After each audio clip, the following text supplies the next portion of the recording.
Hey everyone. I've been working with a lot of clients in the last couple weeks and talking to them about what's happening from a Chinese medical perspective.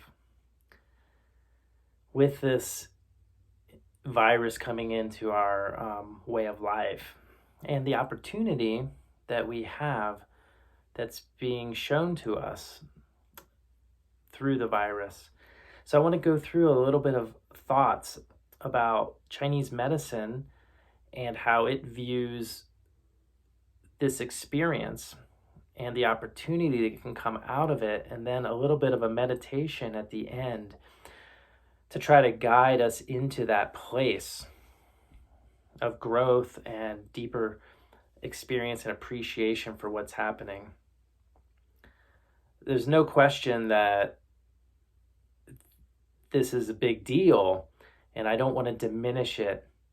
And I also want to point out the reality of choice we have on how we relate to it, either from fear or more love.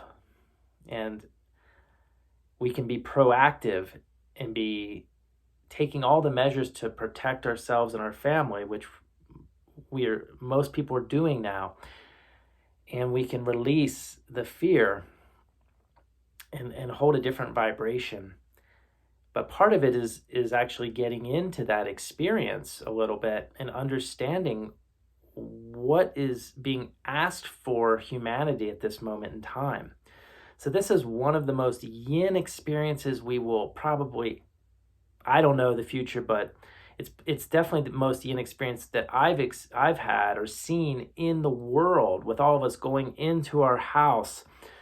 And those aren't familiar with the yin and yang. Yang is very active and doing and everything, the go, go, go. And everyone's been talking about that, how we're being asked to slow down. But what we're being asked to do is go into our yin essence and bring our energy deep into our bodies on an energetic level. And in Chinese medicine, fear is related to the kidneys. It's a very deep place in the body that, if becomes chronic, the fear, then can lead to symptoms that are pretty dramatic, core energy depletion and energy that sinks in and debilitates us, and incontinence and impotence and dark circles under the eyes. And they've talked about this for 2,000 years in Chinese medicine, what fear does to the body. But most of us are not really in touch with fear in a healthy way. And so we're living our lives with all sorts of defense mechanisms around fear. And fear and safety go together. And we see this in the world. We see it in our relationships. We see it relating to this virus and our safety of life. And there's a part of us that, yes, we want to live and we want to strive for that. And that's very important. And there's a place that we can touch into where there is a place of acceptance that everything is just okay, a sense of peace. And from that place, right action comes, not only with the virus, but again, in life, in our relationships. So as the energy is getting pulled up, the fear is coming up. The virus is just a level of consciousness. It's just a message, it's information that's coming into humanity, and we're relating to it. And we can see what comes up from that relationship. And that's what's important, is what comes up. And so what's coming up is the fear. But around the fear is all the defensive mechanisms that we've built to protect ourselves in some way from feeling this very uncomfortable, real human experience of safety and fear. And the projections that we see people doing now are just defense mechanisms. We'll blame some people blame China, some people blame the president, some people blame, whoever, it doesn't matter. But it's an outward projection of it's that, that's what's causing the problem, and, we need to change that. And that's, one thing we can work with, and that there's truth to that too. But what's being asked, in my opinion, is really to go deeper within ourselves and to see, where is this coming from? What in us, in each individual, in the collective of humanity, is being asked to feel and get in touch with and transmute and transform and hold that experience of fear and whatever other defense mechanisms are around it, hold it with a love and compassion.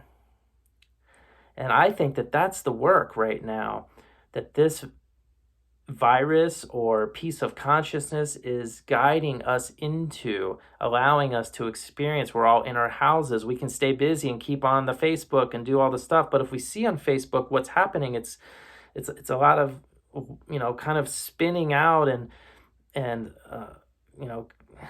so intense energies, and that's okay. That's what's coming up. But as we center and drop into ourselves, we can get a deeper insight of humanity and get more in touch with this place. So I want to guide a little bit of meditation into a place that we can hold this energy and allow it to come up and transmute. And it is basically touching into this place within us, that's beyond ourselves, beyond our ego, the place that some people call the ground of being, or they call the primordial awareness or void, or any of these terms. It's this place of stillness, of peace, that everything is okay, acceptance. There's an acceptance for everything.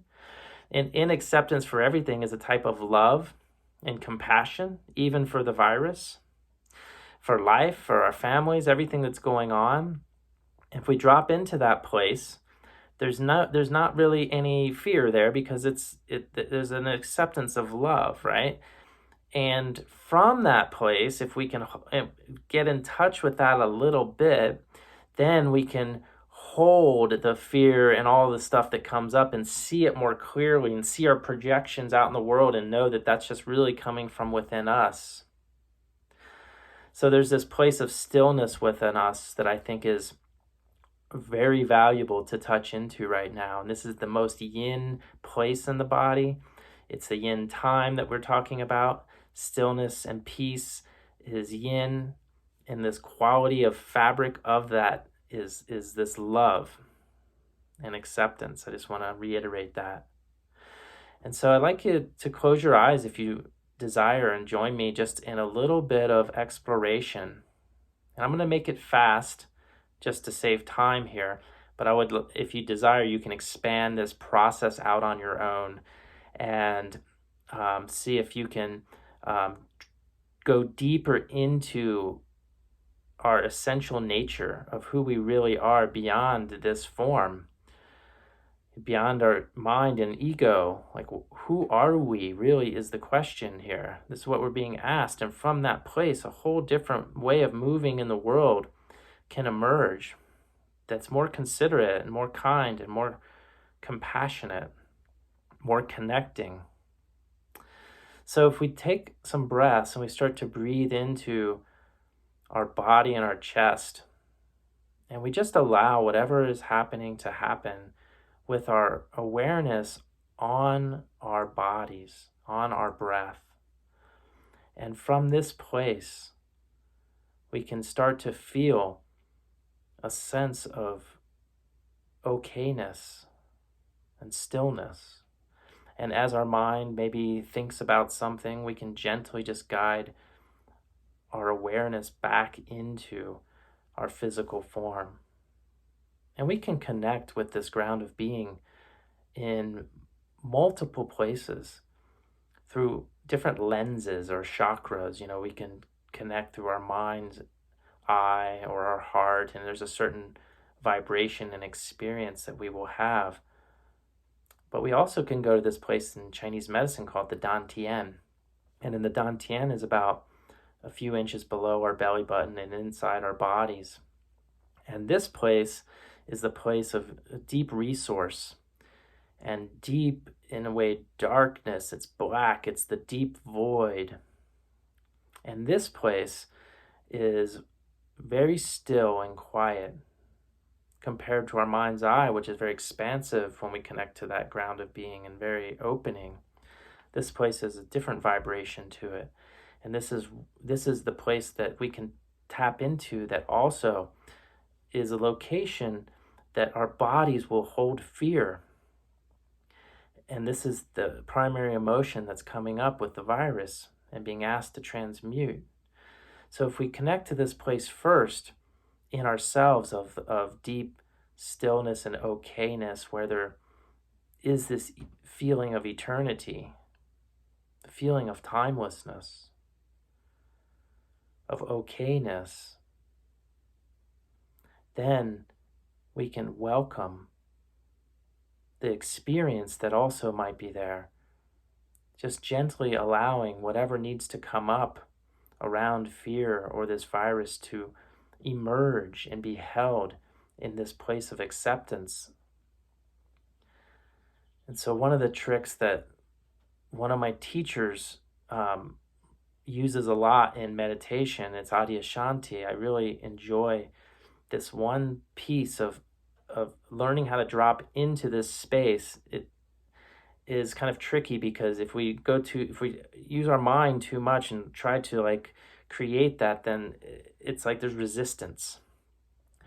So there's a gentleness that we need to do to approach this ground of being. So it's like what he suggests to do, which I find very helpful, is an inquiry of, can I go a little bit deeper?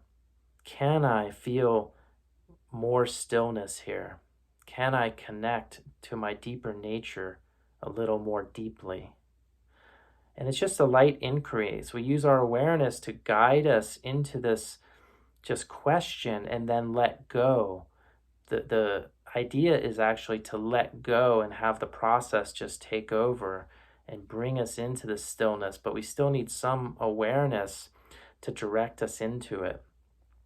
So this basic process of using our consciousness to, sit and be quiet and guide our meditation into a certain way and vibration and direction, and then at the same time just say, can I go a little bit deeper, and let go and just see what happens. And then a stillness emerges, and from that stillness there's that okayness. And then we can say, can we connect with this fear that might be there and hold it with this deeper part of life that we're all are connected to? It's really what we're trying to get in touch with. There's nothing that's a part of that space. We're not separate from that. It is us. And when we get into that vibration, then we can approach this situation in a much different way, with less frenetic energy and fear. And that's going to help raise our vibration and our immune system.